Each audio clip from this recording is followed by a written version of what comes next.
नमस्कार दोस्तों, मैं विनोद कुमार यादव पीड़ावादी के इस ऑनलाइन प्लेटफॉर्म पर आपका स्वागत करता हूं। जैसा कि आप जानते हैं, बीच में छूट गया था जब 1000वीं ईस्वी से लेकर के हमने आपको बताया था कुछ कि उसमें चलिए बाद में पढ़ा देंगे। जो बाबर वाला चल रहा था कि भक्ति आंदोलन क्या था और एक सूफी आंदोलन ना, तो आज भक्ति आंदोलन के बारे में पढ़ लेंगे, कल सूफी के बारे में।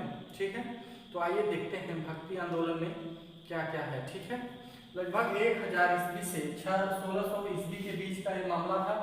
उसमें जो भी जितने भी संत उभरे, जितने भी मतलब भक्ति को प्रचारित करने वाले लोग थे, उनके बारे में सब डिटेल पढ़ाएंगे। ठीक है, भारत में भक्ति आंदोलन के प्रणेता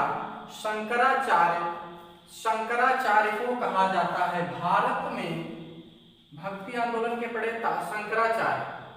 देखिए, शंकराचार्य दक्षिण भारत में भक्ति आंदोलन के प्रणेता थे। दक्षिण भारत से, अब दक्षिण भारत से तमिल क्षेत्र में, वहां से इसको फैलाने में सबसे ज्यादा अलवार तथा नायनार संतों के द्वारा इसका जो है विस्तार तेज हुआ, अर्थात भक्ति आंदोलन तेजी पकड़ा। मतलब अलवार संत और नायनार संतों ने इसे फैलाया। तो अलवार संत कौन थे? जो विष्णु के उपासक थे, अर्थात विष्णु भगवान की पूजा करते थे। नयनार वे थे जो शिव के उपासक थे, शिव के उपासक थे, उन्हें नयनार कहा गया।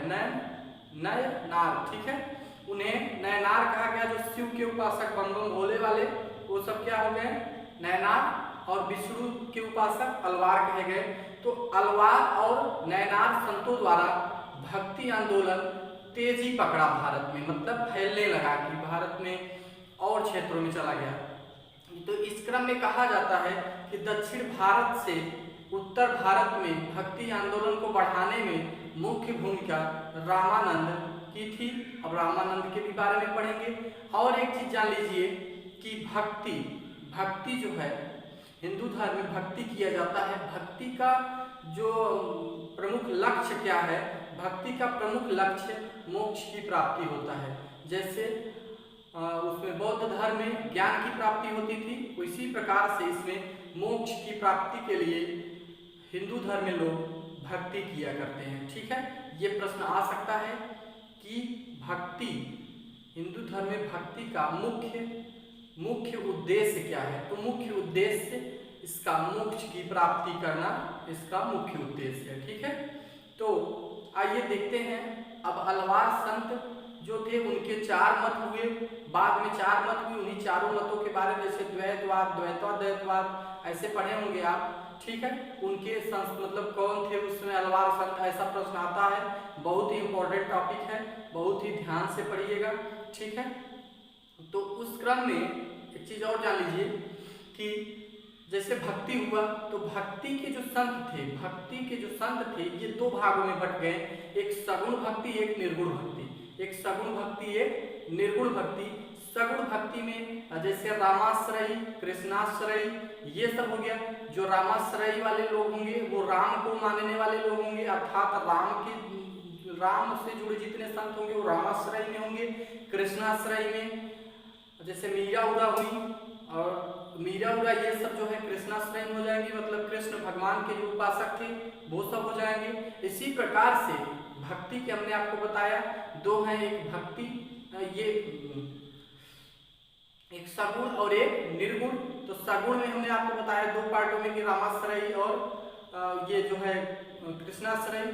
ठीक है, और जैसे शिव भगवान वाले जो नयनार थे ये भी उसी में आ जाएंगे अलग से। और निर्गुण वाले भक्ति में, अर्थात इसमें ब्रह्म को, सिर्फ ब्रह्म को, अर्थात नोबेल साउल को ये लोग एक मानते थे। और मतलब जितने भी मतलब प्रपंच थे, या कह लीजिए कि ढकोसला मतलब थी, अर्थात जो भी मतलब उसको ये लोग ढकोसलाबाजी मानते थे। इसलिए जो है वो लोग केवल ब्रह्म को, ब्रह्म का मतलब होता है, जैसा कि आप कुछ लोग जुड़े होंगे, जैसे निराकार, निरंकार से जुड़े होंगे, निराकार। तो निराकार में उसमें क्या है? और जैसे ओम शांति से जुड़े लोग होते हैं, उसमें क्या बताया जाता है? उसमें यही बताया जाता है कि आप अपना ध्यान, आंख बंद करिए, ध्यान लगाइए, आपको मतलब जैसे आप अपने मतलब परम पिता से जो है कनेक्ट होइए। ये तो मान लीजिए सांसारिक पिता हुए, एक परम पिता होता है उससे कनेक्ट हुए, आप उसके पुत्र हैं, सभी लोग उसके पुत्र हैं, तो उसमें उस तरीके से जो भी पूजाएं की जाती थी वो क्या होता था, वो निर्गुण भक्ति सागर होता था। ठीक है, जितना भी ये सब था आडंबर, उस सबको नहीं मानते थे। ठीक है, जैसे मूर्ति पूजा भी नहीं मानते थे वो लोग, तो उसी क्रम में पढ़ेंगे। ठीक है, आइए देखते हैं। भारत में भक्ति आंदोलन के प्रणेता शंकराचार्य थे। ये प्रश्न आता है कि भारत में भक्ति आंदोलन के प्रणेता कौन थे या संस्थापक कौन थे, भक्ति आंदोलन के लाने वाले कौन थे, तो शंकराचार्य कहेंगे। अलवार तथा नायनार संतों द्वारा आंदोलन तेज किया गया, मतलब स्थापना मान लीजिए आंदोलन के प्रणेता तो शंकराचार्य हो गए, लेकिन उसको फैलाने में मुख्य भूमिका अलवार संत तथा नायनार संत, जैसा कि हमने आपको बताया, अलवार मतलब विष्णु के उपासक, नायनार मतलब शिव के उपासक, ये सब संतों ने आंदोलन तेज किया। ठीक है, दक्षिण भारत में अलवार संतों द्वारा स्थापित 4 मत थे, यही 4 मत आप देख लीजिए, संप्रदाय, वैष्णव संत, मत। ठीक है, ये तो वो हो गया इसका। अब देखिए इसमें ब्रह्म संप्रदाय के संस्थापक मतलब माधवाचार्य, और मत द्वैतवाद, ये परीक्षा में आता है, इसको याद कर लीजिएगा। सब ब्रह्म संप्रदाय के संस्थापक मतलब वैष्णव संत माधवाचार्य, मत इनका था द्वैतवाद। अगला है रुद्र संप्रदाय, इसके वैष्णव संत थे विष्णु स्वामी, इनका मत था शुद्ध द्वैतवाद। अगले थे सनकादि संप्रदाय, इनके वैष्णव संत थे निम्बकाचार्य, और मत इनका था द्वैतवाद। ऐसे प्रश्न आता है कि द्वैतवाद का संबंध किस वैष्णव संत से है, तो ऑप्शन में रहेगा, चाहे इतने सारे रहेंगे उसमें आपको निम्बकाचार्य मार देना है। ऐसे शुद्ध द्वैतवाद के जो है संत के बारे में पूछा जाएगा तो विष्णु स्वामी मार देंगे, द्वैतवाद के बारे में पूछा जाएगा तो माधवाचार्य। उसी प्रकार श्री संप्रदाय के संस्थापक वैष्णव संत रामानुजाचार्य, इनका मत था विशिष्ट द्वैतवाद। ये प्रश्न आता है विशिष्ट द्वैतवाद रामानुजाचार्य से संबंधित है। ठीक है, अगला पॉइंट देखते हैं। हिंदू धर्म में भक्ति से मोक्ष प्राप्त करना होता है, मतलब हिंदू धर्म में भक्ति का मुख्य उद्देश्य क्या है, यहाँ पर थोड़ा जगह कम होने की वजह से नहीं लिखा गया। हिंदू धर्म में भक्ति का मुख्य उद्देश्य मोक्ष प्राप्त करना होता है। अब देखिए भक्ति भी 2 भागों में बट गई, एक सगुण भक्ति, एक निर्गुण भक्ति। सगुण भक्ति के अंतर्गत हमने आपको बताया कि रामाश्रयी, कृष्णाश्रयी ऐसे लोग थे, और शिव के भी संत थे, भक्त थे। अब उसमें देखिए सगुण में तुलसीदास है, मीरा है, जैसा कि तुलसी वाला आप जानते करते हैं राम, तो मीरा कृष्ण भगवान से, सूरदास है, चैतन्य है। ठीक है, अब निर्गुण से जैसे कबीर हुए, गुरु नानक हुए, रविदास हुए, ये सब। और देखिए कबीर जो थे ये भी एक निर्गुण के मुख्य जो है संत थे, गुरु नानक भी मुख्य थे जो कि सिख धर्म के संस्थापक थे, ये जो है सिख धर्म के संस्थापक थे। और रविदास जो थे ये भी जो है ये भी निर्गुण शाखा के संत थे। भक्ति आंदोलन के प्रमुख संत यहाँ पर निम्नोक्त किए गए हैं, इनके बारे में थोड़ा सा देख लीजिए। रामानुजाचार्य, इनका जन्म हुआ 1017 ईस्वी में मद्रास में, इनका जन्म हुआ 1017 ईस्वी में मद्रास में, और राम भक्ति के लिए राम के उपासक थे रामानुजाचार्य, राम के उपासक थे। प्रथम प्रचारक मतलब ये राम के प्रथम प्रचारक के रूप में इनको जाना जाता है। ठीक है, राम के प्रथम प्रचारक के रूप में इनको जाना जाता है। इनका जन्म 1017 ईस्वी में मद्रास में हुआ। ठीक, अब रामानंद के बारे में पढ़ेंगे कि रामानंद कौन थे। रामानंद प्रस्तुति ऐसे आप बहुत देखे होंगे, रामायण सीरियल जब आता था। इनका जन्म जो है 1299 ईस्वी में प्रयाग में एक ब्राह्मण परिवार में हुआ था। इनके कुछ शिष्य थे, आइए उन शिष्यों के बारे में देखते हैं। जैसे कबीरदास थे, रैदास थे, धन्ना जाट, पीपा राजपूत, सेना नायक, बताया जाता है कि रामानंद जो थे ये भक्ति आंदोलन को दक्षिण भारत से उत्तर भारत में फैलाने में इनकी मुख्य भूमिका थी। रामानंद की मुख्य भूमिका दक्षिण भारत से उत्तर भारत की तरफ भक्ति आंदोलन को बढ़ाया इन्होंने, और यह जो है जाति पात को परे रख करके हर बिरादरी के लोगों को अपना शिष्य स्वीकार किया। जैसे कबीर जुलाहा संतान थे, रैदास चमार थे, धन्ना एक जाट था, पीपा एक राजपूत था, सेना एक नाई था। इन सब को इन्होंने अपना शिष्य स्वीकार किया जबकि वो ब्राह्मण थे। ठीक है, तो आइए अगला है निम्बार्क। रामानुजाचार्य के समकालीन थे। यह जो है निम्बार्क जो थे ये कृष्णाश्रयी के उपासक थे, अर्थात श्री कृष्ण के उपासक थे निम्बार्क। ठीक है, आगे देखते हैं माधवाचार्य इनका मत था ज्ञान से भक्ति और भक्ति से मोक्ष सिद्धांत के प्रतिपादक और द्वैतवाद मतावलंबी थे। कबीर की प्रमुख रचनाएं जैसे, अब कबीर के बारे में थोड़ा सा सुन लीजिएगा। कबीरदास का जन्म 1440 ईस्वी में वाराणसी के लहर तारा नामक स्थान पर इनका जो है जन्म हुआ। इनमें कहा जाता है कि इनको ये जो है एक ब्राह्मण स्त्री के गर्भ से पैदा हुए थे और इनको नीरू तथा नीमा नामक दो जो है दंपति ने इनको पाला पोसा ले गए। इसीलिए बाद में ये जो है जुलाहा मतलब संतान के रूप में जाने गए। इनके बारे में आप डिटेल जानते होंगे कि कबीर की जो जीवनी है उसके बारे में आप जानते हैं, न जानते हो तो डिटेल देख लीजिएगा। ठीक है, अब इनकी प्रमुख जो है रचनाएं हैं साखी, सबद, रामायणी और रेखताल और एक है दोहा। ठीक है, अगला देख लीजिए गुरु नानक इनका जन्म 1469 ईस्वी में तलवंडी पंजाब, जो कि इस समय आपके जो है जो उस समय था वो अविभाजित पंजाब था। जो इस समय पंजाब, एक पंजाब अपने तरफ है, एक पंजाब पाकिस्तान की तरफ है। ठीक है, गुरु नानक का जन्म 1469 ईस्वी में, अर्थात कह सकते हैं कि गुरु नानक का जन्म कबीरदास के बाद हुआ। ठीक है, इनका जन्म 1469 ईस्वी में अविभाजित पंजाब के तलवंडी में हुआ, जो अब ननकाना साहिब के नाम से जाना जाता है। इनको सिख धर्म का संस्थापक भी कहा जाता है। आप पढ़े होंगे कि सिख धर्म का संस्थापक गुरु नानक को कहा जाता है। इनके उपदेश गुरु ग्रंथ साहिब में संकलित किए गए हैं। ठीक है, इतना क्लियर हो गया होगा आपको। अगला है चैतन्य महाप्रभु 1486 ईस्वी में नदिया जो कि पश्चिम बंगाल में पड़ता है। चैतन्य महाप्रभु का जन्म 1486 ईस्वी में नदिया बंगाल में इनका जन्म हुआ। गोसाई संघ के स्थापना इन्होंने किया, गोसाई संघ की स्थापना किया।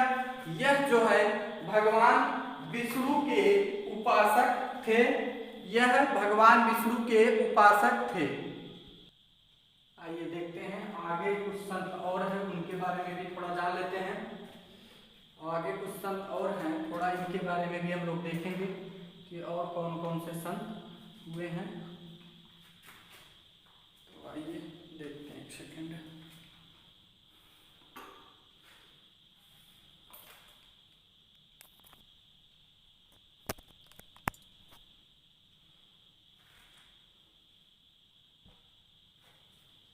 चलिए देखिए, श्रीमद वल्लभाचार्य इनका जन्म चंपारण वाराणसी में हुआ। उस समय ये श्री कृष्ण की भक्ति पर इन्होंने बल दिया, श्री कृष्ण के उपासक हुए। वैष्णव धर्म की स्थापना इन्होंने किया था। ये मुख्य इंपॉर्टेंट प्रश्न हो गया। ये प्रश्न आता है कि वैष्णव धर्म के स्थापना किसने किया था, श्रीमद वल्लभाचार्य ने या वल्लभाचार्य ने। विजयनगर में उस समय कृष्णदेव राय के काल में इन्होंने विजयनगर में जाकर के वैष्णव धर्म की स्थापना किया। शुद्ध द्वैतावाद पर इन्होंने बल दिया। इनके अनुयायी अष्टछाप नाम से जाने जाते थे। भी प्रश्न आता है कि किसके अनुयायी अष्टछाप के नाम से जाने जाते थे? तो श्रीमद् वल्लभाचार्य के। रचनाएं लिखी हैं प्रमुख, ये भी इंपॉर्टेंट है, सुबोधनी सिद्धांत रहस्य, ठीक है, नोट कर लीजिएगा। गोस्वामी तुलसीदास, अब हम लोग गोस्वामी तुलसीदास के बारे में पढ़ेंगे, बड़ा ही रोचक है इनका इतिहास।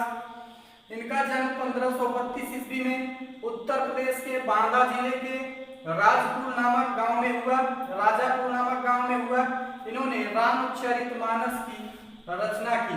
जैसा कि आप लोग इनके बारे में कई कहानियां भी ऐसे फेमस हैं कि कहा जाता है कि ये अपनी पत्नी से जो है बहुत ज्यादा प्रेम करते थे। एक बार ये सब्जी लेने गए, बाजार गए कुछ सामान लेने, तो इनकी पत्नी जो है इनसे इतना तंग आ चुकी थी कि वो जो है इनको बिना बताए अपने मायके चली गई।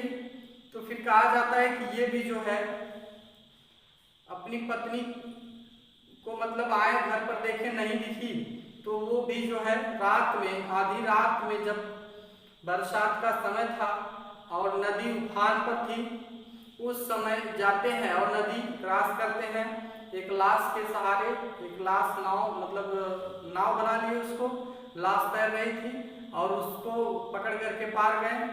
फिर वहां से जा करके वहां जाते हैं उसके घर, और उसके घर में जाने के लिए सामने से न जा करके पीछे से जाते हैं और सांप लटकता हुआ था, वहां पर लटका हुआ था, उसको पकड़ करके वो जो है उनके घर के अंदर प्रवेश करते हैं। फिर जा करके उसको जगाते हैं।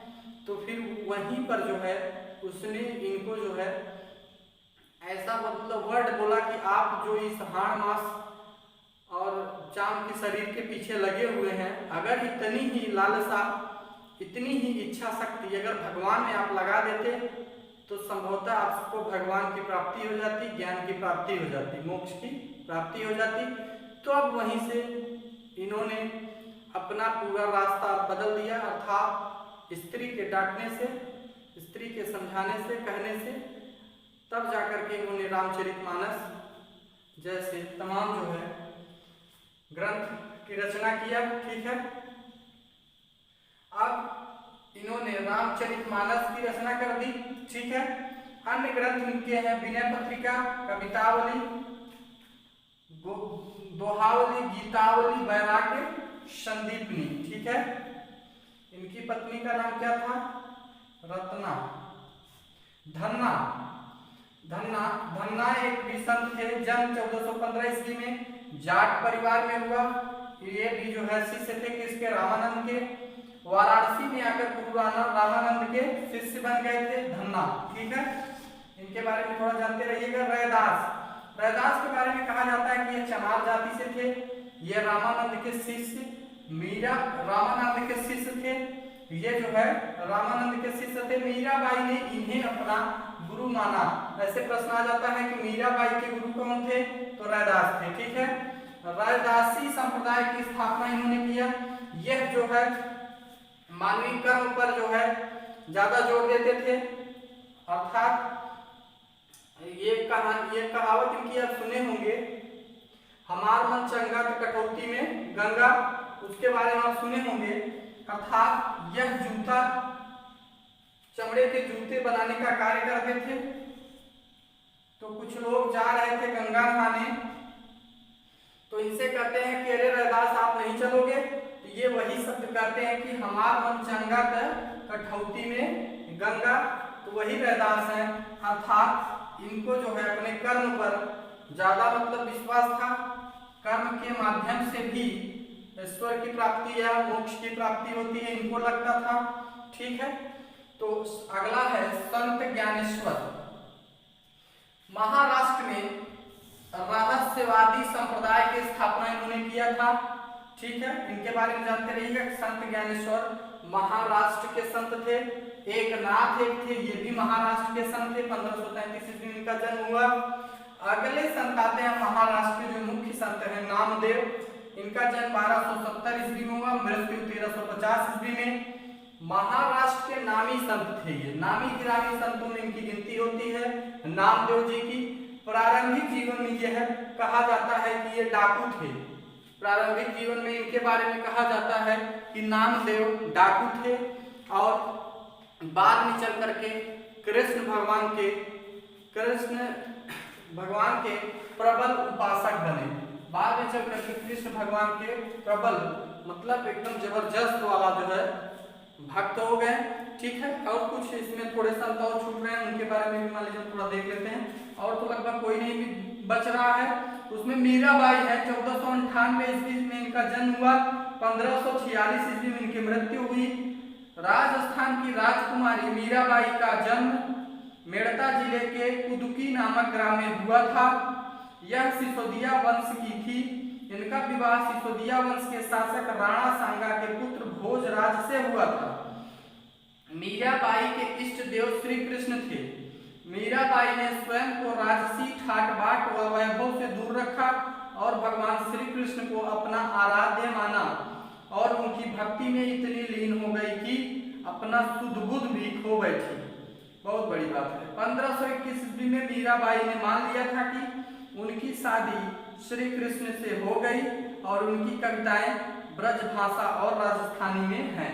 ठीक है, तो जैसा कि जितने भी भक्ति आंदोलन से जुड़े प्रश्न हैं वो आपको करा दिए गए, इससे बाहर एक भी नहीं आएगा। और कल हम लोग सूफी भक्त भी जो हैं, सूफी संत हैं, उनके बारे में देख लेंगे। ठीक है, तो आज के लिए बस इतना ही। और जो लोग नए हैं वो चैनल को सब्सक्राइब कर लें और हमारे पुराने साथी वीडियो को लाइक करिए। आप लोग लाइक कम आ रहा है, देखने के लिए तो काफी लोग देख रहे हैं लेकिन लाइक कम आ रहा है। लाइक करिए आप लोग, कमेंट जरूर करिए कि वीडियो कैसा लगा। तो आज के लिए बस इतना ही। बहुत बहुत धन्यवाद।